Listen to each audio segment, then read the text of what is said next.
All right, joining me once again here on the Matthew Filipowicz Show is my good buddy Chris Faraone. Chris is an independent journalist and the news editor at Dig Boston, which you can find at digboston.com. He's the author of several books, including Heartbreak Hell and 99 Nights with the 99%. You can follow him on Twitter at Faraone. Chris, thank you so much for being on the show again. Oh, I'm psyched to be here. A lot going on. Absolutely. Well, speaking of going on, Chris, here in Boston, we actually got some really positive good news this week where it was announced that we are not going to be having the 2024 Olympics. And I know, Chris, you know, you and Dig Boston have been on the, I don't know if you can have an anti-bandwagon, but you've been on the anti-Boston Olympics bandwagon since the beginning, man. So tell us your reaction to the bid being finally dropped. All right. Yeah, I mean, it's mind-blowing. So it's, first of all, I can't believe that it happened this soon. It is, you know, we did a little count, and I appreciate the salute to Dig Boston, but that's our job, to be curmudgeonly and to get in the way of stuff like this. As for the oxygen that it sucked out of the rest of the media around here and everything, we did a little count yesterday. The Boston Globe, between January 8th, when they announced that Boston was getting the bid for the United States Olympic Committee, and this Monday, when they announced that it would not be happening, the Globe wrote 364 articles about the Boston Boston 2024 Olympics, and the Herald almost 200. So just to give people an idea of how many other issues were neglected for 7 months or more now. But yeah, this is just completely. It's a rare victory, I guess. But you know, I remember when I was covering Occupy, a lot of experts and people like Clay Shirky would say things like it's these small victories along the way that really keep movements going and keep people motivated. And I got to say, for those who deplore progressive causes, particularly in the Boston area, this is the worst thing that could have happened to them, because the momentum and the excitement and the encouragement and the enthusiasm in those communities is unbelievably palpable. So we'll see. As somebody who covers urban, well, not just urban, just social justice in general, I am excited. There's definitely going to be a lot of activity. Of course, this all happens not just on the heels of the Black Lives Matter movement, but in Boston with a lot of involvement from the Black Lives Matter movement. So I'm psyched that we're talking, because generally in the bigger media, only a couple of people are getting credit for this tremendous feat. Yeah, and especially like when you look at all of the activists, and you and I are, know a lot of the people who were with Occupy, who ended up being with No Boston 2024. Shout out to our friend Robin Jacks, who was again one of the most best badasses on Twitter, of just like constantly berating the city with the horrible things that this would have done to Boston. The fact that all these activists, really, it's really kind of, we kind of need to like look at what exactly did the activists do, and can we copy that in the future for other causes, like for Black Lives Matter, for economic inequality? What can we actually learn from this victory? And make no mistake, it's a victory. What can we actually pull from this victory to actually keep going forward and actually try to keep the momentum going to the left here? So much to learn, and this is why I'm glad that we have to keep saying this. The big lesson, the big takeaway here is one that you're not really going to find.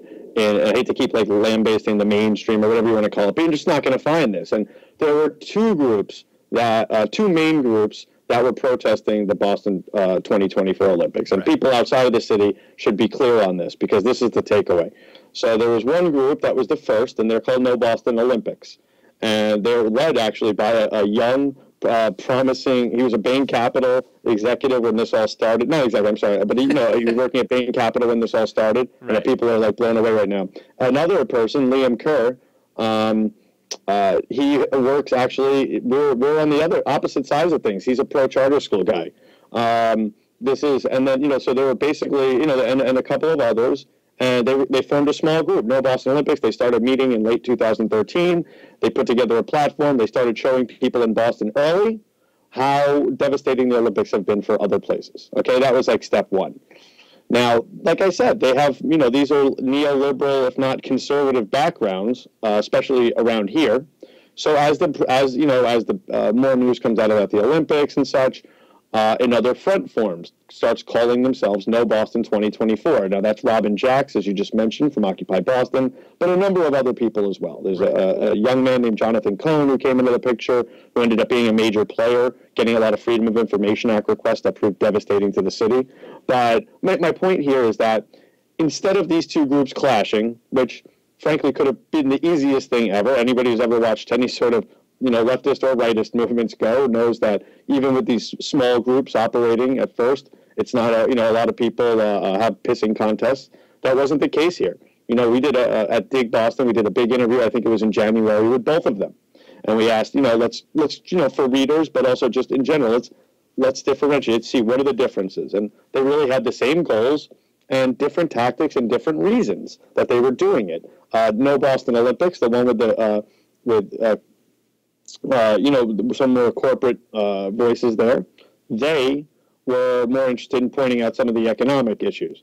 No Boston 2024 was more on the social justice side. Together, they made an unbelievably compelling argument. So that's lesson one. Lesson two is that after it's all over, i.e. today and yesterday, watch what the media is doing. Not just the media, watch what politicians are doing. Boston Mayor Marty Walsh, who I think is not a bad person, and we actually endorsed him. Of course, some second thoughts on that with all this Olympics hoorah, but nevertheless, I'm not trying to attack him personally, and I don't even know if he knows if he's intentionally doing this, but it's like the most classic move in the book. So he was on radio yesterday saying that the No Boston Olympics people, the corporate people, they had some good points, but the other people, and he didn't say them by name, but everybody's calling them the 10 people on Twitter, because that's how he referred to them in a press conference. He said that those other people, their issues weren't real. With their problem, and I'm not making this up. I know I sound like a crazy person. No, but this is actually what's going on. It's like it's like page 3 of a people's history of the United States. It's so, and then let's get a little, Goebbels in there, and this is like this. It's like so juvenile. Those protesters are good and those protesters are bad. No, it was absolutely the muscle of both of them. They riled the grassroots. They riled people in offices. They riled people in places like Bain Capital, where they were, soliciting funds from a lot of, I know a lot of your listeners will hate this, but we could call them maybe capitalists with courage. Yeah. Maybe not too much courage because they didn't want their names coming up, but nevertheless, I understand it's a cutthroat environment. But the lesson to be taken away is that, if I promise you that if those two groups had been at war and going after one another on Twitter, in public, in forums, the rest of Boston, I don't know if it would have swung the polls, but would have looked at it and said, I don't want to be a part of any of that. I like the Olympics now. And that's not what happened. So the huge lessons, none of which you're going to really find in most of the reporting. Yeah. Also, another thing, and it's sort of in the same area, but when you look at the mayor and how he's trying to come across as this very, he's kind of trying to come across as I was never really for the Olympics. What, the Olympics? Me? No, I didn't support the Olympics. No, those were other people. It's the lesson that politicians, even if they're theoretically on your side, are not your friends, and you can't treat them like that. And it's really about what they actually do, and not their personalities or anything like that. Actually putting pressure and attacking Marty Walsh when he was in fact pushing this forward, even though now he wants to pretend that he wasn't, is something also to go forward here. Yeah, and so it's interesting because Dave Zirin writing for The Nation is nobody is writing better about the Olympics than him. There are a couple others, of course, but Dave is just outstanding. And his piece yesterday, he called Mayor Walsh embarrassing and called him out for trying to make it like he's protecting the city, as opposed to the 10 people on Twitter. Now, I totally agree with Dave. It's embarrassing. At the same time, I got to say, it's a cheap tactic, It's an obvious tactic. It's a cliche tactic. But I promise you, if we were to waste the money that it'll take when people do this to poll, I don't know, Americans outside of Massachusetts or whomever, my guess is that a lot of it's stuck. If you haven't been paying attention every step of the way, if you're not reading the Dave Zirin pieces, if you're not reading Dig Boston, hell, if you're not reading the 364 articles that the Globe did, and seeing where the nuance is and parsing that, well, I think there's a good chance that you're buying Marty Walsh's take on matters.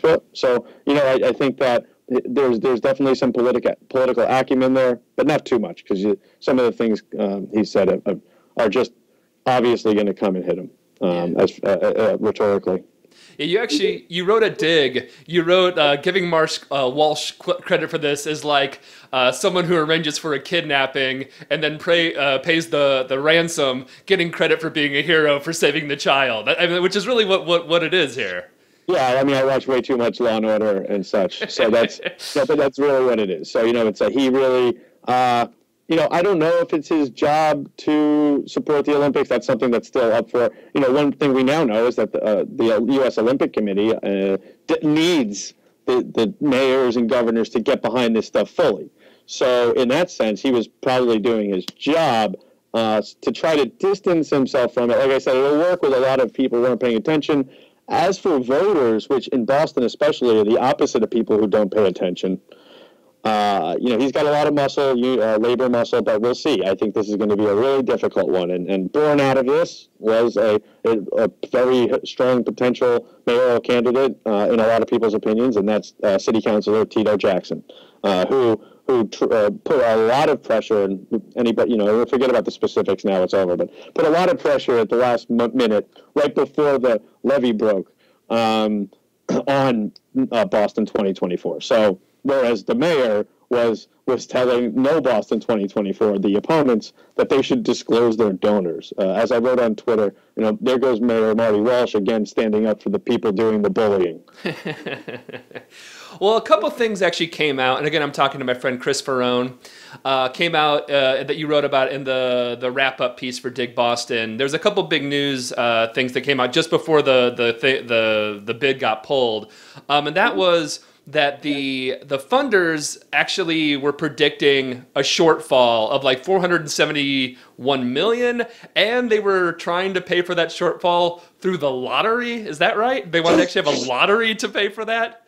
In part through the lottery. So basically, I got to say, it's really interesting because, I'm not sure, we'll get to it eventually, but, I have a new project that we're going to talk about. And, we try to be professional about everything. And if I write, I'm serious. And at this juncture, there's three of us, who are really working on this. And when we sit around and if somebody throws a silly idea out, I don't put it in the business plan. I don't try to put it to the people who are trying to get involved with us. Now, these are like plutocrats. These are like multimillionaires. They do huge business projects, right? And my guess is when they're trying to impress somebody who, I don't know, who wouldn't laugh them out of the room, they wouldn't say things like that. But yeah, so what we now know is that the Olympics planners, and I'm a journalist who's not afraid to say this, they lied to us several times. This is a $471 million lie, this particular one, which is a little, it's a bit above and beyond. But yeah, they had denied that public funds would be used, but there was a huge shortfall in their original planning. It's funny, but forget the shortfall. I don't care if it was zero. I don't care if they really were going to make a lot of money. And for me, for the Dig, for people who really were looking at this, they could have, predicted it, and they could really be coming and turning a profit. But that profit's on the backs of communities. That profit's on the backs, or that profit's largely would be affiliated with an unbelievable security state. So their whole argument was that they're going to leave infrastructure that we want. Our whole argument is that you're going to leave infrastructure that we don't want. It was really unbelievable. The last week before it all fell apart was like, it was just an absolute comedy of errors. It's somebody said on the radio yesterday, and I think it might have been a Harvard professor, that this is like 100% going to be a case study in how to not go forth with a public project for Harvard Business School. And I hope it is. Yeah. Well, One thing to even think about, and you mentioned it a little in the article at Dig, is even though the bid is no more, and thankfully it's no more, do we have any idea how much up to this point it's actually cost taxpayers in the city? Because, I mean, this whole process has actually been pretty costly, and I actually think that there should be a reckoning for that cost too, because like, I mean, all you know, all the things of like all the financiers, all the spokespeople that they actually got signed on, former Governor Deval Patrick, all the scandal behind that. How, do we have any idea of actually what the cost has been for us up until this point? You know, I got to be honest. Like, it's not calculable. It's just not, because you know, it's really not, because we can't parse the salary per hour of every legislator and legislative assistant from the State House, where they had hearings, to City Hall. I mean, this goes on and on. When we started going through Freedom of Information, let's talk about this. Ready? When we started getting Freedom of Information Act requests, hundreds, thousands of pages at a time, and this was just the email correspondence between Boston 2024, UMass Boston in one case, which was doing a study, a loaded study, as we found out, about the Olympics, and Olympics flacks, PR people, okay, for the Boston 2024 organizing committee. It took me, at one point, me and two other people, an entire weekend to go through one trove of these emails to write one story, okay? And that's like, when I say a weekend, I mean like that's 20 hours. That's just reading emails that people wrote to each other about this. There are people at City Hall who probably make 50, 60, 70 grand a year, who spent entire weeks, unless they're superhuman and can email two things at one time with different accounts, just dealing with this. Hundreds of emails back and forth. So, you know, you're talking to someone here in me that I can't believe that taxpayers pay for the publicists to lie for politicians anyway. It's one of the most despicable components of government, from the municipal to the federal level. When we see that they're actually lying and colluding, and at one point we have that they actually, this is unbelievable, there's in the emails it shows there's a school walkout, and they cover up the school walkout by promoting a charter school that the publicist for the Olympics also represents. Wow. It's so deplorable, but, you know, of course, you know, people may hear things like that and say, wow, that's horrible. Why isn't that a headline? Well, because there were 364 headlines. So you know, if somebody wants, and people are, and I'm sure will just dig deep on the stuff that's coming out, there's still about 15 pending Freedom of Information Act requests. So if anything, I mean, this city really just showed its hand, and it's going to take a lot. It's going to take a lot to, I mean, even Donald Trump's making fun of this city, of course, for a different reason. He thinks we should have had the Olympics. So I'm with the mayor on that one. We both think Donald Trump is an asshole. Yeah.